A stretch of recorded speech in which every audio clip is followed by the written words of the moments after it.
మనందరికీ తెలుసు కదా!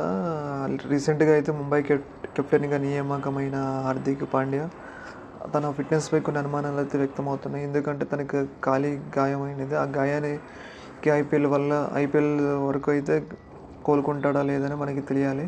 ఈ సందర్భంగా అయితే ముంబై ఫ్యాన్స్ అయితే దీని మీద అనుమానాలు వ్యక్తం చేస్తున్నారు. హార్దిక్ పాండ్యాకి ఫిట్‌నెస్ ప్రాబ్లమ్ ఉన్నదని, అది ఐపీఎల్ వరకే ఒకవేళ సెట్ అయినా గానీ అది ఐపీఎల్ తర్వాత మళ్ళీ తిరగబెట్టే అవకాశం ఉందని. ఈ సందర్భంగా మంచి కెప్టెన్ అయిన రోహిత్ శర్మను వదులుకొని ఫిట్‌నెస్ లేని హార్దిక్ పాండ్యాని తీసుకురావడం అనేది ముంబై యొక్క మేనేజ్మెంట్ ఇది ఒక అనుకోని నిర్ణయం అని, ఇది ఒక మెచ్యూర్ లేని నిర్ణయం అని అయితే అటు ఫ్యాన్స్ అనుకుంటున్నారు.